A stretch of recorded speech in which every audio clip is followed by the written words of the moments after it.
If you've ever worked as a snowplow driver in the middle of nowhere, you know it's a different kind of lonely.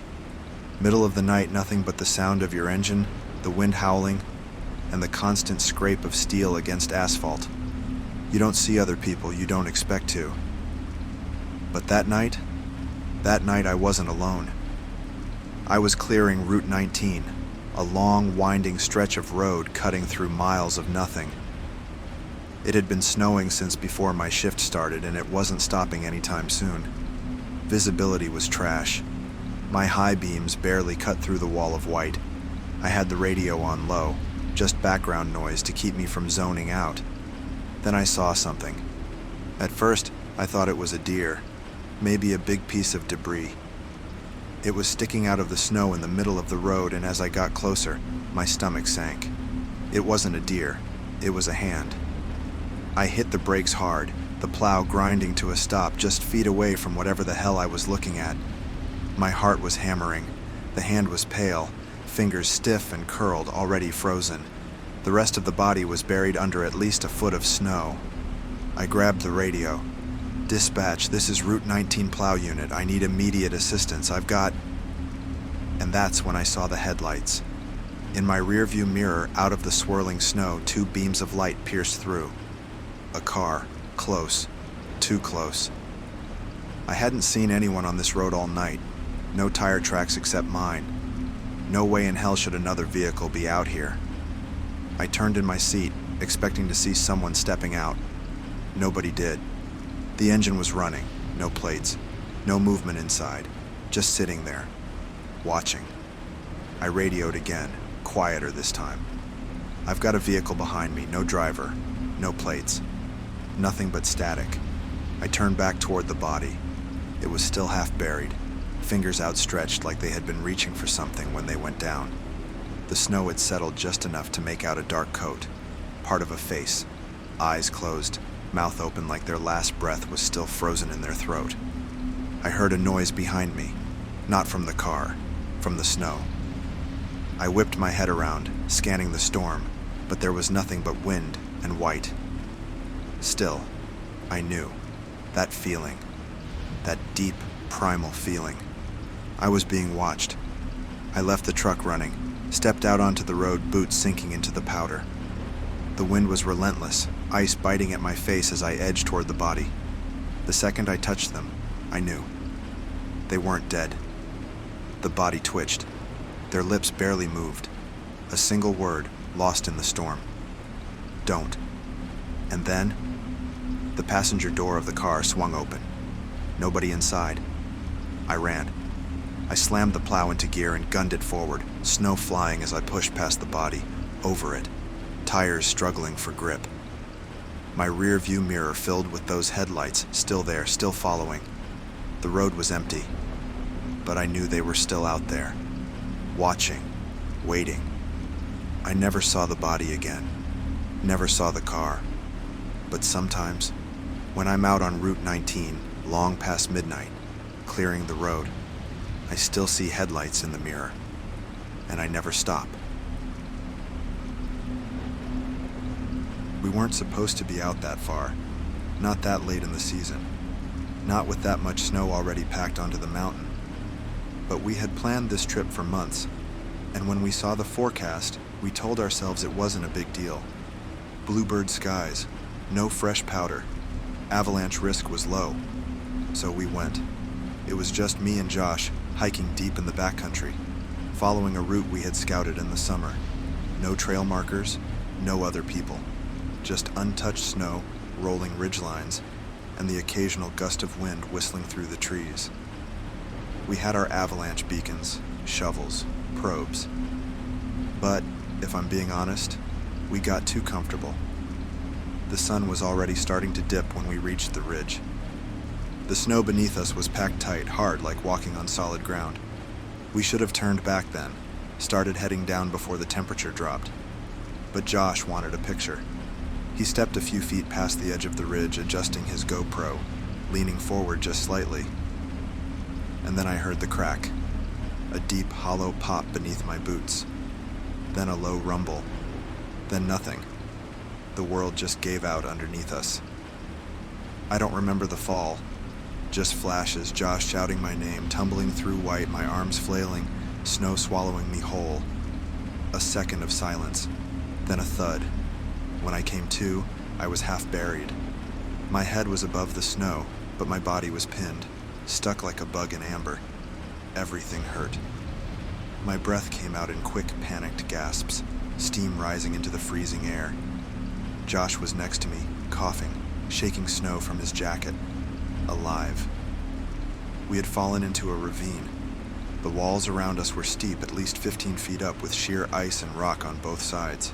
The avalanche hadn't been big, just a small slab breaking loose, dumping us into this pit. But there was no way out, no footholds, no easy climb. Josh reached for his radio. I reached for my phone. No signal. "Okay," Josh said, exhaling. His breath curled in the air. "Okay, we'll dig. We'll dig up and find a way out." He started shifting snow away from his legs, using his gloved hands like a dog burrowing into the ground. I did the same, trying not to panic. That's when I saw it. A hand, frozen, pale, fingers stiff as stone, sticking out of the snow just inches from my boot. I scrambled back. "Josh." He looked up, saw what I was staring at, and went dead silent. The skin on the hand was gray, stretched tight over bone, like it had been trapped there for a long time. The nails were black, cracked. It wasn't fresh. Josh swallowed hard. "Someone else fell here." My hands were shaking. My face burned from the cold. There was something wrong about the way the hand stuck out. Too stiff, too perfectly placed. Like whoever it belonged to had reached for the surface and never made it. Josh grabbed his shovel and started digging, fast. I watched as more of the arm appeared. Blue jacket, torn at the sleeve.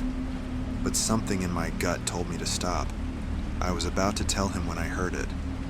A voice.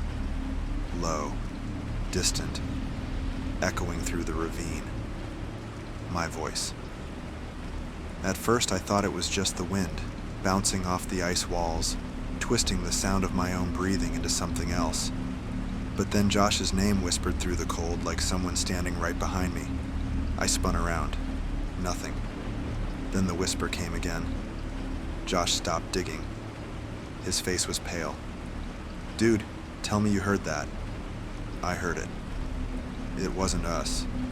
The whispers came in waves, barely there, like someone was mimicking our own voices, but too slow, too stretched out, like a record player winding down. And then, in a voice that was neither mine nor Josh's, the whisper said, "Help me." The snow around the hand shifted. Josh threw down the shovel. Nope, I'm done. We need to get the hell out of here." I couldn't move. My breath was shallow, heart pounding. Something moved under the ice. The snow between us and the frozen hand shifted again, like something was crawling underneath it. Then I saw it. A shape. A dark, twisting shape, pressing against the ice from beneath, stretching like fingers trying to break through. I bolted, didn't think, didn't plan, just ran.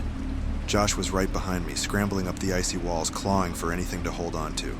I dug my boots into the slope, my hands finding roots, rocks, anything to pull myself up. The whispers grew louder. "Help me. Don't leave." A hand burst from the snow, fingers grasping, reaching. But it wasn't the one we saw before. It was fresh, new.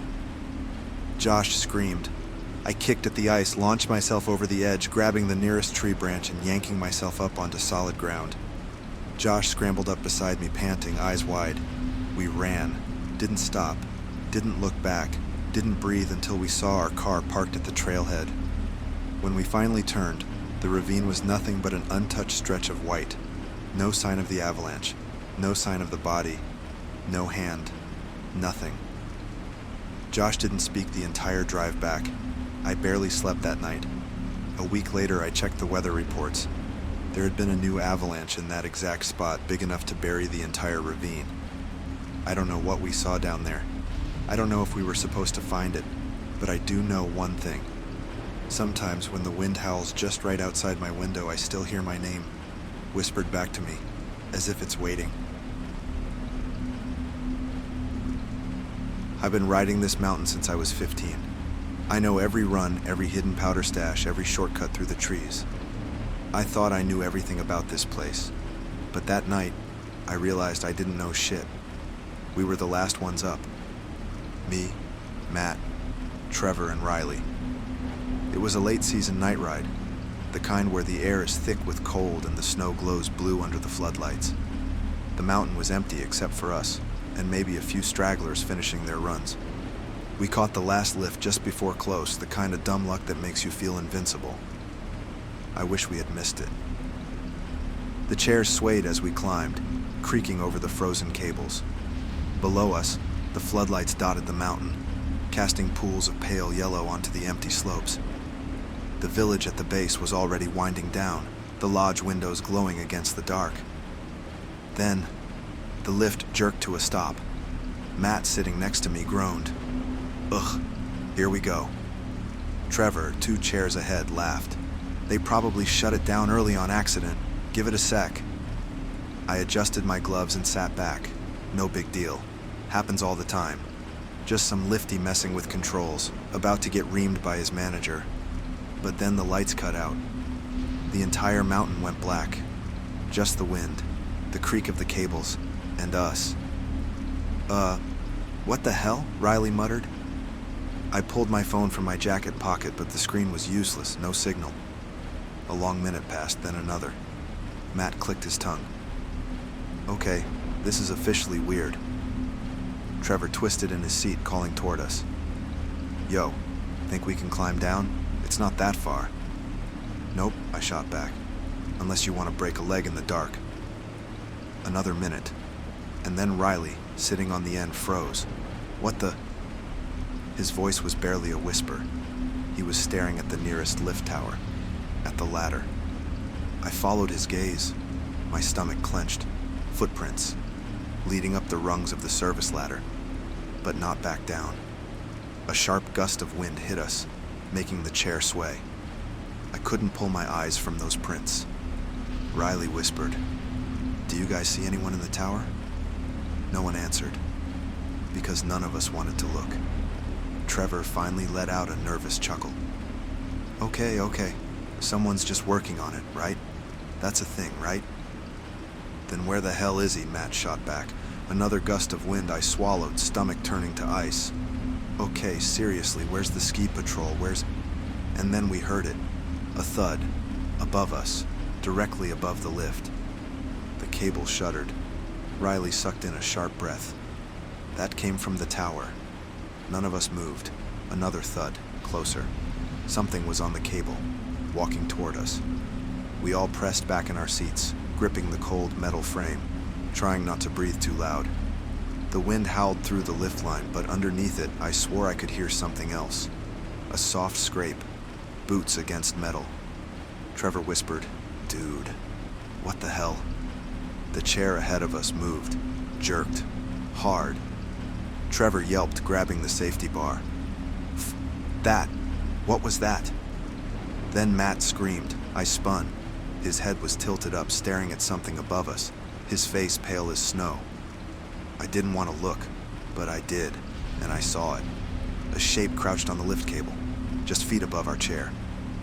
The wind howled, and for a split second, I thought maybe, I was imagining it. But then it moved. It shifted forward slow, deliberate.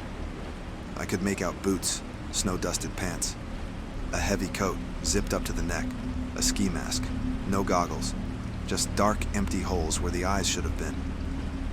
Matt let out a strangled breath. What the I grabbed his arm, tight. Don't move. The thing on the cable tilted its head. It was watching us, studying us, like it was waiting. Trevor, still ahead of us, was shaking. What do we do? My mind was racing.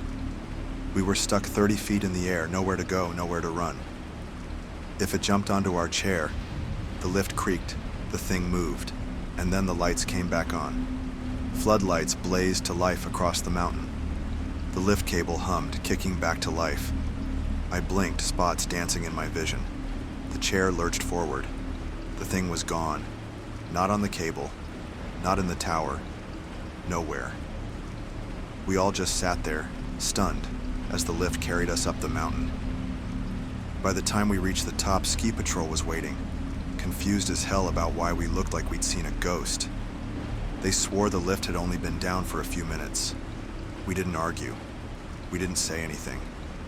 We just unbuckled, strapped into our boards, and rode down in silence, but when I hit the bottom, I couldn't help it.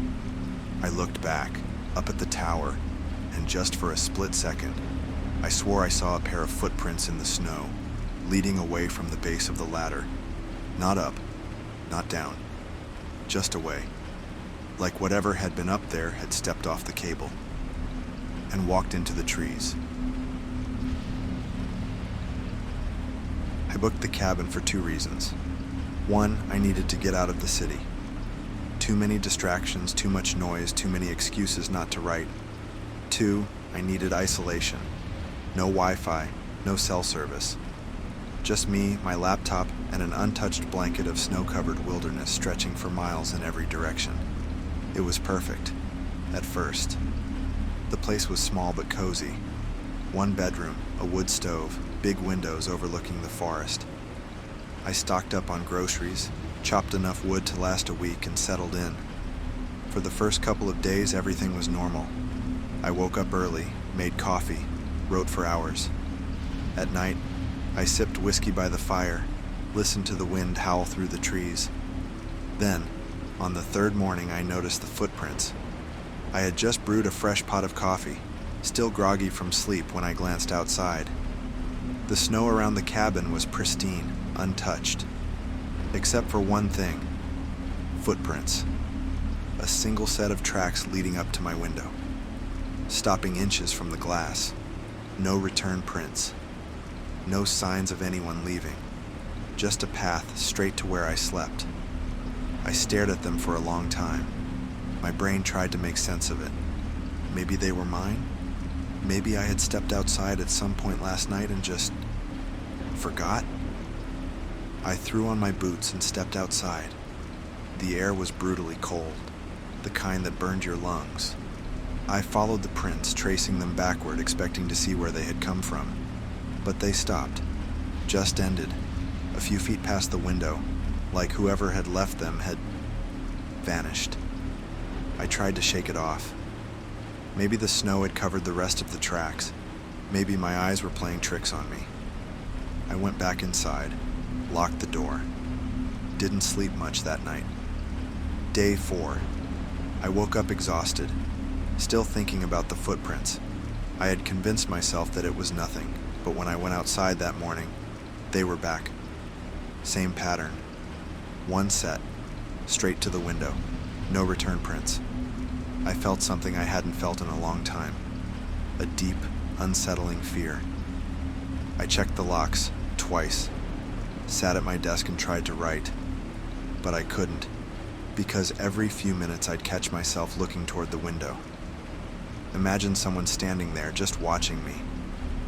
That night, I pulled the curtains closed, kept the fire going all night, listened for sounds outside. Heard nothing. At least I thought I did. Until sometime past midnight, I heard a soft creak. Not from the cabin, not from inside. From the porch, right outside the window. I didn't move, didn't breathe. Just stared at the curtains, frozen. I waited, and waited. Nothing. Then, tap. A soft, deliberate tap against the glass. I stopped breathing. The fire crackled. My heartbeat pounded in my ears. I couldn't move, couldn't look, couldn't bring myself to pull back the curtain. I don't know how long I sat there, but eventually I must have passed out. Day 5. Morning light streamed through the windows when I woke. I was still in the chair, muscles stiff from sitting in the same position all night. For a split second I thought maybe I had imagined it, maybe I had dreamed the tapping. Then I saw the footprints, closer this time, right up against the cabin wall. I checked the locks, the doors. Everything was still locked from the inside. Whoever, or whatever, was leaving those tracks wasn't coming in. But they were getting closer. I packed my bags. Didn't even bother cleaning up, just threw everything in the car and peeled out of there, leaving deep tire tracks in the snow. As I drove away, I made the mistake of glancing in the rearview mirror, and I swear to God, for just a second, I saw someone standing in the trees, watching, waiting. The footprints weren't there when I arrived, but they always showed up overnight, and I left before I could find out how close they would have gotten by morning. I don't think I was meant to leave. I think if I had stayed one more night, I would have finally found out where the footprints led. Heard nothing. At least I thought I did. Until sometime past midnight I heard a soft creak. Not from the cabin, not from inside. From the porch, right outside the window. I didn't move, didn't breathe. Just stared at the curtains, frozen. I waited, and waited. Nothing. Then, tap. A soft, deliberate tap against the glass. I stopped breathing. The fire crackled. My heartbeat pounded in my ears. I couldn't move, couldn't look, couldn't bring myself to pull back the curtain. I don't know how long I sat there, but eventually I must have passed out. Day 5. Morning light streamed through the windows when I woke. I was still in the chair, muscles stiff from sitting in the same position all night. For a split second I thought maybe I had imagined it, maybe I had dreamed the tapping. Then I saw the footprints, closer this time, right up against the cabin wall. I checked the locks, the doors. Everything was still locked from the inside. Whoever, or whatever, was leaving those tracks wasn't coming in. But they were getting closer. I packed my bags. Didn't even bother cleaning up, just threw everything in the car and peeled out of there, leaving deep tire tracks in the snow. As I drove away, I made the mistake of glancing in the rearview mirror, and I swear to God, for just a second, I saw someone standing in the trees, watching, waiting. The footprints weren't there when I arrived, but they always showed up overnight, and I left before I could find out how close they would have gotten by morning. I don't think I was meant to leave. I think if I had stayed one more night, I would have finally found out where the footprints led. Inside, the heater was off, but the setup was still there. Fishing rods, a lantern, a small folding table with 2 coffee cups sitting on it. Frozen solid. No bags, no coats, no sign of who had been there. Just emptiness. A thick unease settled over me. Where'd they go? Dad shook his head, staring down at the ice fishing hole in the center of the shack. It was still open, not frozen over, meaning whoever had been here hadn't been gone long. That's when we heard it. A deep, distant crack. Not the wind, not the ice shifting. Something else. Dad and I froze. Then came another sound. A scrape. Something heavy, moving under the ice. My stomach dropped. Dad grabbed my arm. Get to the truck. I didn't argue. We bolted, stumbling through the snow, feet slipping. Behind us, I swear I heard something groaning. Not a person, not an animal. Something deep and low, vibrating through the ice. We reached our truck, but before we could climb in, the ice beneath us shuddered. Like something was rising up. And then the abandoned shack shifted. It tilted slightly to the side, a cracking sound splitting through the air. Then, it sank. The entire shack lurched downward, the ice breaking apart around it like something underneath was pulling it down. Dad threw the truck into reverse, spinning us away from the cracking ice. Snow sprayed up around us as we sped toward the shoreline, not stopping until we hit solid ground. We sat there for a long time, staring out at the lake. The shack was gone. Nothing left but a jagged hole in the ice. My dad exhaled, gripping the wheel so hard his knuckles went white. We're never coming back here. I nodded. We never told anyone what we saw. But sometimes, when I hear a lake freeze over at night, the deep low groaning of ice shifting in the cold, I wonder if it's still down there, waiting. I wasn't supposed to be out that late.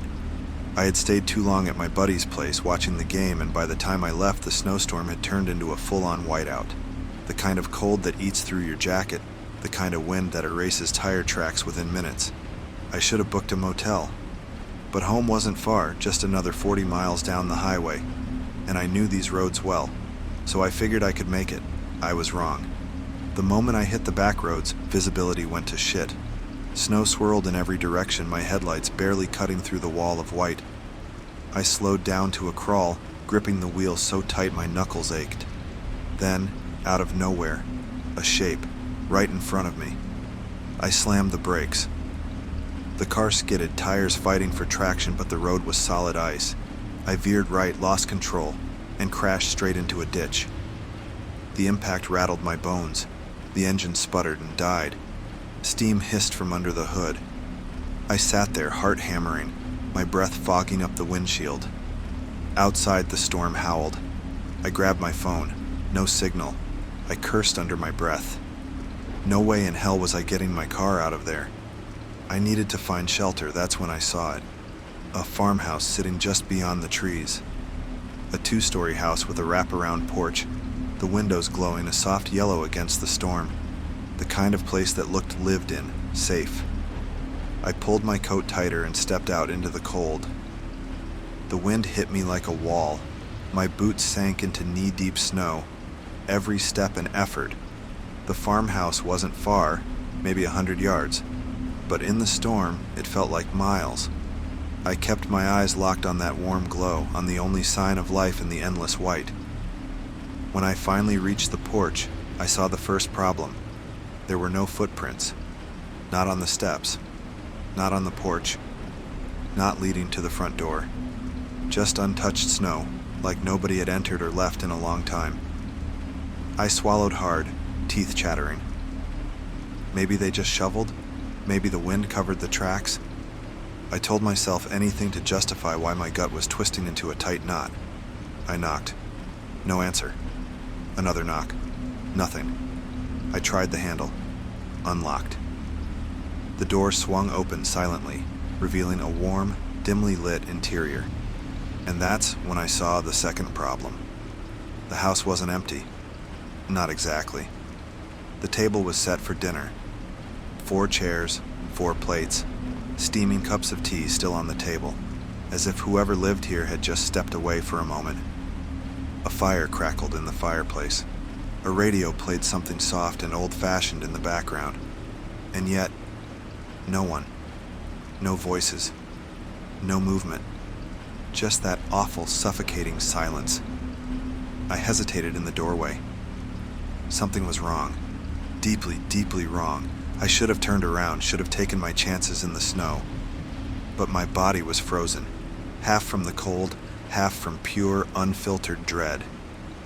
Then I heard it. A soft creak from upstairs. I nearly bolted. But the wind outside screamed, rattling the windows. The storm was getting worse, and I knew if I left I'd probably freeze before I found another house. I had no choice. I stepped inside. The warmth hit me instantly, but it didn't comfort me. It felt off, like I had just stepped into a trap. I shut the door behind me and locked it, not sure why. Maybe to keep something out, or something in. I called out, "Hello?"